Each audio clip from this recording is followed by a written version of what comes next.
Olá, boa tarde, seja muito bem-vindo. Nós estamos ao vivo, agora são 15 horas e 30 minutos, pontualmente pelo horário de Brasília.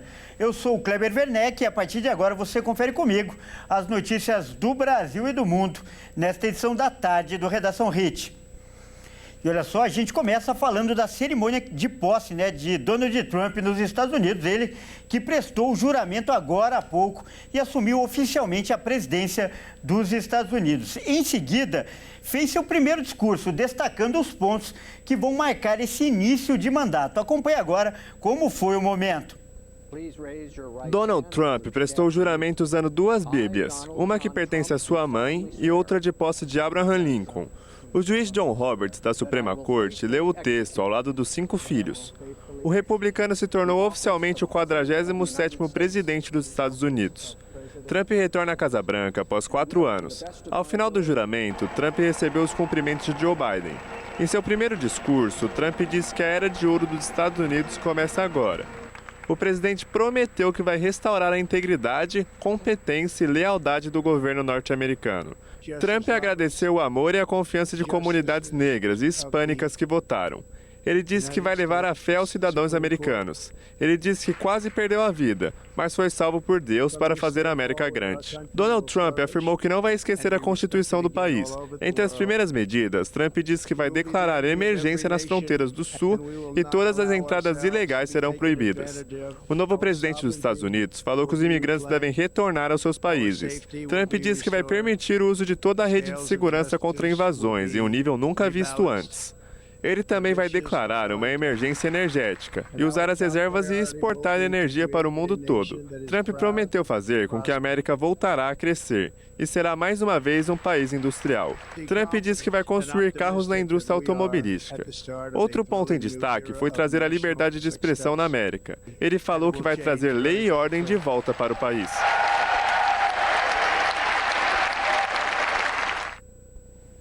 A gente viu a empolgação dos apoiadores dele e nem o frio intenso registrado hoje em Washington desanimou esse ânimo aí dos apoiadores de Trump. Uma multidão acompanhou a cerimônia. A temperatura, olha só, chegou a 4 graus negativos e o evento teve que ser realizado, como a gente viu, do lado de dentro do Capitólio.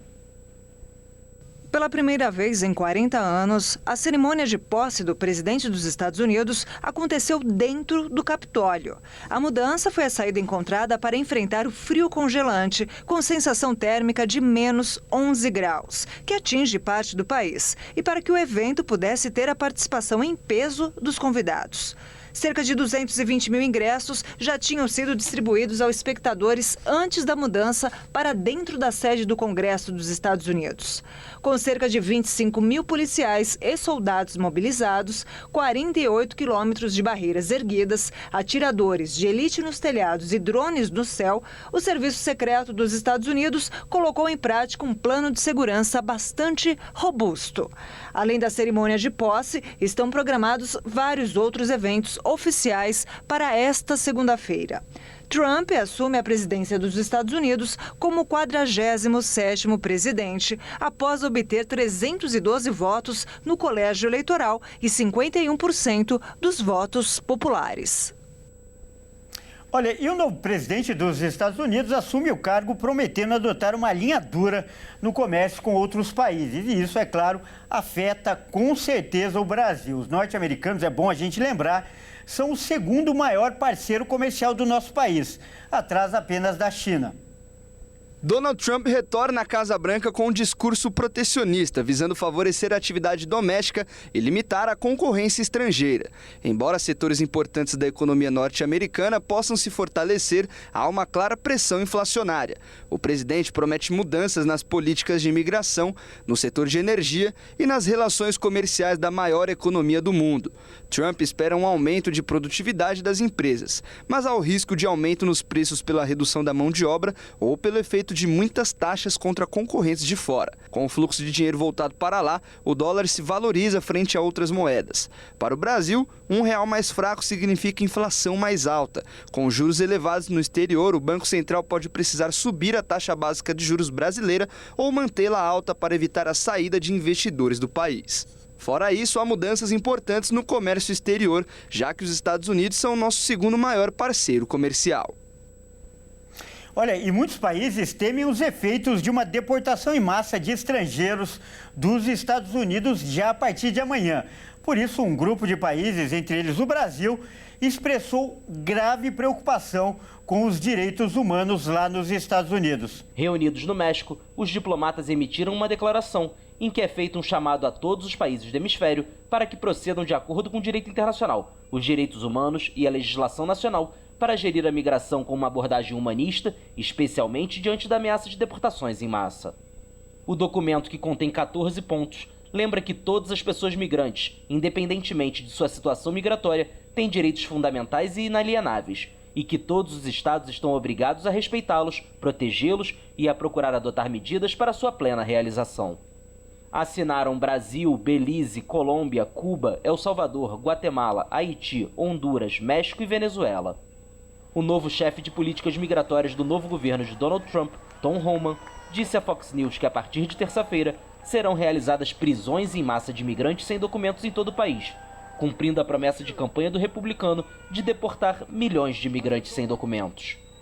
Apelidado de Czar da Fronteira, Homan respondeu a informações do Wall Street Journal e de outros veículos de comunicação de que o novo governo planeja realizar uma incursão em Chicago a partir do segundo dia de administração Trump. De acordo com a mídia americana, a operação migratória em larga escala em Chicago começará na terça-feira e vai durar a semana toda, envolvendo entre 100 e 200 agentes do Serviço de Imigração e Alfândega.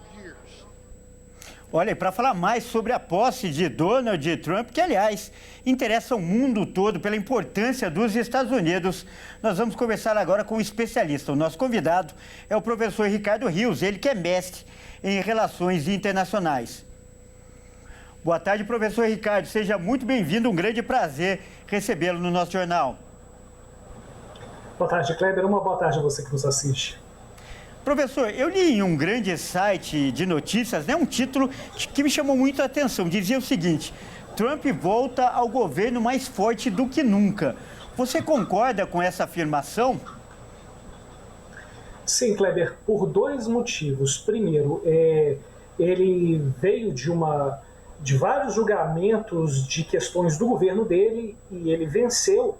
E a vitória dele não foi só nos colégios eleitorais, foi também no voto popular. Ele teve mais votos que Kamala Harris, o que não aconteceu em 2016. Ele teve mais votos do colégio eleitoral, mas não teve a maioria dos votos populares. Então, o Trump volta ao governo com uma grande aprovação popular do eleitor americano. Então, de fato, o Trump volta num momento onde todas as ações para ele governar e fazer o que quiser são hoje bem mais maleáveis do que ele encontrou a partir de 2017. Correto. E a primeira medida, que se espera, uma grande medida, que inclusive já vem causando bastante temor também, é uma deportação de estrangeiros em massa. Algumas estimativas, inclusive, dão conta de que pode chegar a 1 milhão de estrangeiros expulsos dos Estados Unidos. Você acredita que essa medida deva acontecer mesmo dessa forma radical? Sim, Kleber. Desde o primeiro governo Donald Trump, vários aviões vêm dos Estados Unidos e descem no aeroporto de Confins, em Minas Gerais, com centenas de imigrantes ilegais brasileiros. E aí veio o governo Trump, fez isso, o governo Biden manteve, e com certeza o governo Trump 2 vai continuar com essa estratégia. O que vai acontecer de imediato? Haverá um impacto grande na economia americana, porque o imigrante faz aquele serviço que o americano não quer, é o chamado subemprego, o atendimento ao público, parte de limpeza, serviços gerais, enfim, são trabalhos que o público americano não faz. Então sobra para essa massa imigrante legal poder executar. Então, imediatamente, se houver essa migração, essa deportação, em massa, o primeiro efeito vai ser na economia americana, porque você vai ter várias vagas de empregos que os americanos não vão querer preencher. Correto, Ricardo. Enquanto você fala aí, a gente está vendo imagens ao vivo agora da cerimônia de posse do presidente Donald Trump. Agora há pouco, como a gente já mostrou, ele fez o juramento e agora ele está fazendo um pronunciamento à nação, aos norte-americanos que elegeram ele para esse novo mandato. Então eu pergunto também a respeito da política econômica do novo governo. Como o Brasil deve ser afetado? Como deve ser a relação com os vários países e os vários blocos no mundo?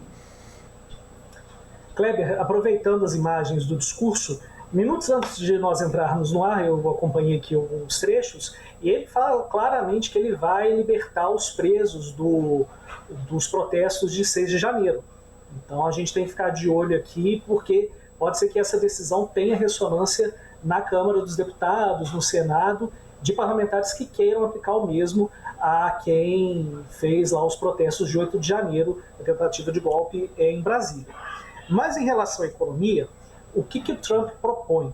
Uma taxação muito grande de produtos estrangeiros, né? Que foi o que o Brasil fez na famosa discussão da taxa das buzinas, né? Onde você comprava a partir de menos de $50 na internet e você tinha que pagar impostos em cima dessa importação. O Trump vai fazer a mesma coisa. Então é muito curioso ver esse momento dos Estados Unidos, porque é praticamente o Brasil olhando para os Estados Unidos falando eu sou você amanhã. Esse tipo de situação pode criar problemas sérios para a economia brasileira, que é um grande exportador de commodities para os Estados Unidos, principalmente laranja e carne. Né? O Brasil é o maior produtor de suco de laranja do mundo e boa parte dessa produção vai para os Estados Unidos. E a carne brasileira, né? Os frigoríficos brasileiros detêm o monopólio da produção de carne nos Estados Unidos. Então, dependendo do que Trump fizer, o Brasil vai sentir muito, e como disse bem o VT, o governo vai ter que atuar principalmente na questão de juros para não deixar o dinheiro ir embora do Brasil.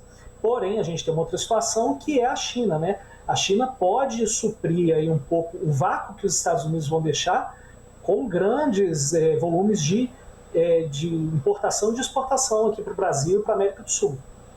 Correto, Ricardo. Eu quero aproveitar esse comentário que você faz aí em tempo real, né, ao vivo aí, do discurso do presidente norte-americano, dando conta do possível, né, e provável perdão às pessoas que invadiram o Capitólio, e esse evento fazendo um paralelo, pode ser feito, né, um paralelo com o nosso 8 de janeiro aqui também, quando houve a invasão das sedes dos 3 poderes em Brasília. Então, eu quero levar essa conversa agora para o aspecto político. A ausência do ex-presidente Jair Bolsonaro no evento, ela poderá ter algum reflexo? Um grupo de deputados brasileiros, é importante a gente lembrar isso, por exemplo, né, estaria articulando para Donald Trump a suspensão do visto de entrada do ministro Alexandre de Moraes lá nos Estados Unidos. Até que ponto esse novo governo, né, norte-americano, ele está próximo, ele está alinhado com a oposição brasileira atual? Kleber, está muito alinhado no seguinte sentido, Steve Bannon, que é o estrategista da primeira campanha de Donald Trump, foi condenado por insurreição, sofreu uma série de condenações, ele é muito ligado ao deputado federal Eduardo Bolsonaro. Então, inclusive, Bannon participou de vários eventos de Eduardo aqui no Brasil, Bannon convidou Eduardo Bolsonaro para participar de eventos nos Estados Unidos. Então, há uma simbiose entre as duas ideias, de Bolsonaro e de Bannon.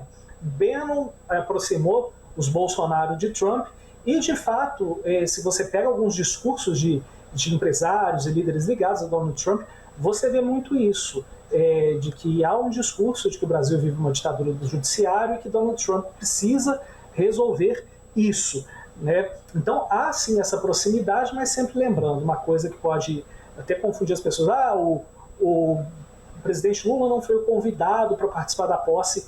Historicamente, os presidentes não são convidados para participar das posses americanas porque são assuntos muito internos. No caso aqui, quem representou o Brasil foi a embaixadora do Brasil nos Estados Unidos, né? Ele ainda convidou o ex-presidente Bolsonaro, familiares do Bolsonaro para participar, mas é muito mais uma coisa simbólica que o Estado brasileiro foi representado pela embaixadora do Brasil nos Estados Unidos. Tá certo, então nós acabamos de conversar com o professor Ricardo Rios, ele que é mestre em Relações Internacionais. Professor, mais uma vez, muito obrigado por essa participação que enriquece tanto a nossa cobertura. Kleber, eu que agradeço o convite, uma boa tarde a você e a quem nos assiste. Boa tarde. Olha só, a gente vai mudar de assunto agora para trazer algumas notícias, né, que viralizaram na internet hoje e a gente está acompanhando de perto. Olha só, por exemplo, lá no Rio Grande do Sul, olha só essa história. Um policial invadiu um posto de saúde ao tentar manobrar uma viatura e acabou atingindo um paciente que esperava ali por atendimento. Quem vai contar essa história para a gente é a repórter Kátia Fantin, vai trazer os detalhes agora. Olha que susto! A câmera de segurança de um posto de saúde em Capão da Canoa, no litoral do Rio Grande do Sul, registrou um momento chocante em um acidente que aconteceu nesse domingo. Na gravação, é possível ver uma viatura da polícia invadindo o local. O carro desgovernado acaba atingindo uma pessoa que aguardava por atendimento. 2 pessoas ficaram feridas. Uma é funcionária do local, que foi atingida por estilhaços da porta da entrada, que foi quebrada com a colisão. E o homem que foi atingido pela viatura. Os 2 receberam atendimento. Os ferimentos não foram graves e eles foram liberados. A Brigada Militar esclareceu que a motorista da viatura é uma soldado que manobrava o veículo quando o calçado dela teria enroscado no pedal do acelerador, travando-o momentaneamente, o que fez com que o carro não parasse. A motorista passou pelo teste do bafômetro, que não apontou ingestão de bebida alcoólica. O caso deve ser apurado pela Brigada Militar. Olha só essa outra história que também está viralizando. Uma influenciadora digital, ela foi mordida por um macaco na Tailândia. E ela teve que antecipar a volta ao Brasil depois de tomar uma vacina e ter complicações. Mas quem vai trazer essa história agora é o Cleiton Rodrigues. Vamos ver. Pois é, a influenciadora digital de 28 anos, Paloma Souza, precisou antecipar o retorno ao Brasil. Esse retorno estava previsto para acontecer somente no próximo dia 5 de fevereiro, mas ela precisou realizar essa antecipação porque apresentou reação alérgica à vacina contra a raiva. Vacina esta que ela precisou tomar após ser mordida por um macaco no último dia 9 deste mês. Caso que aconteceu enquanto a baiana estava em uma praia que fica ao sul do país, da Tailândia, local onde ela estava visitando. Devido a essa reação alérgica, a Paloma precisou realizar essa antecipação. Na vacina, ela gastou cerca de R$7.000 para poder buscar por esse imunizante e agora acabou apresentando essa reação alérgica. Para poder conseguir retornar mais rápido ao país, ela teve que desembolsar mais R$13.000 para conseguir uma passagem com um tempo menor de viagem. Paloma ela é natural de Feira de Santana, que fica a cerca de 100 quilômetros da capital baiana, Salvador, e ela possui cerca de 8 milhões de seguidores nas redes sociais. Paloma informou ainda em um vídeo publicado em suas redes sociais no último sábado de que ela chegou a se consultar com um médico brasileiro que prescreveu alguns medicamentos. Porém, o Japão não aceitou essa prescrição, pois disse que para que ela conseguisse obter esses medicamentos, ela precisaria buscar aí por atendimento lá no próprio país e buscar também por uma receita, né, que fosse emitida lá no próprio país. Bom, e agora é hora da gente falar de esportes aqui no Redação Hit. Quem traz as informações está aqui ao meu lado é o Caio. Seja bem-vindo, Caio. Obrigado. E a gente vai começar, olha só, falando da Copinha, né? A Copa São Paulo que está afunilando, está chegando na reta final, né, Caio? Exatamente, Kleber. Mais uma vez, boa tarde a você, boa tarde a todos que nos assistem. Faltam 3 jogos para a gente conhecer o grande campeão e dos 4 semifinalistas, tem um que está sonhando com um título inédito. Vamos ver. A Copa São Paulo entrou na reta final e Corinthians, Criciúma, Grêmio e São Paulo seguem na briga pelo título. De um lado da chave, o tricolor tem pela frente um estreante em semifinal de Copinha, o Criciúma. O São Paulo é tetracampeão da competição e derrotou o Cruzeiro nas quartas de final e conta com o artilheiro dessa edição, Rian Francisco, com 8 gols. Já o Tigre busca o título inédito. Chegou à semifinal após derrotar a Ferroviária nas quartas e o Botafogo nas oitavas. Do outro lado, o maior campeão da Copinha enfrenta o Imortal, que quer encerrar o jejum de títulos. O Corinthians é o atual campeão e tenta seu 12º título. O alvinegro se classificou para as semis após vencer o Vasco. Já o Grêmio tenta seu primeiro título da Copinha. Conta com 2 vices em sua história, em 91, quando perdeu para a Portuguesa, e em 2020, quando perdeu para o seu maior rival, o Internacional. Se classificou para a semifinal após vencer o Palmeiras por 3-2. Os jogos das semifinais começam nesta terça. Criciúma e São Paulo se enfrentam às 19h30 na Fonte Luminosa, em Araraquara, e Grêmio e Corinthians jogam na quarta-feira, às 17 horas, na Arena Barueri. E só uma correção, Kleber, rapidamente. Não são um time que nunca ganhou a Copinha, mas são 2. O Criciúma e o Grêmio são os 2 times que nunca venceram a Copinha. Tá certo, Caio. E olha só, vamos falar agora do futebol profissional mesmo, né, da categoria principal. E do Santos, né, que recentemente pensava em aposentar a camisa 10, mas parece que vai encontrar um novo dono para ela. Exatamente, Kleber. E não é qualquer um. Na minha opinião, esse camisa 10 poderia ser camisa 10 de qualquer time do Brasil. A gente está falando do Neymar. O craque está muito perto de fechar com o Peixe e assumir a tão amada camisa 10 do Santos. Com o futuro indefinido no Al Hilal, o Santos está muito otimista quanto ao retorno de Neymar à Vila Belmiro. Essa semana será decisiva para o craque conseguir a rescisão com o clube saudita para vir ao Peixe por 6 meses, livre de qualquer tipo de vínculo com o clube, deixando de lado a possibilidade de retorno por empréstimo.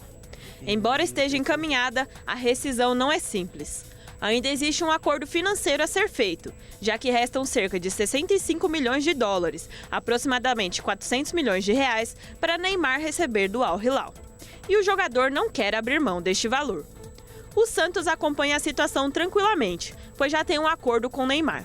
A expectativa é de que a rescisão aconteça até o fim de janeiro, para não prolongar a volta e Neymar jogue o Paulistão. Na última semana, o técnico do Al Hilal, Jorge Jesus, disse em entrevista coletiva que não conta com o jogador para o campeonato saudita, pois Neymar não tem conseguido acompanhar o ritmo dos colegas nos treinamentos diários. O Santos viu a declaração como uma oportunidade para repatriar o jogador e chegou a criar uma produção feita por inteligência artificial com a voz de Pelé para tocar o lado sentimental do atacante. No vídeo é citado os motivos pelos quais ele precisa retornar ao clube neste momento da carreira para voltar a jogar seu melhor futebol.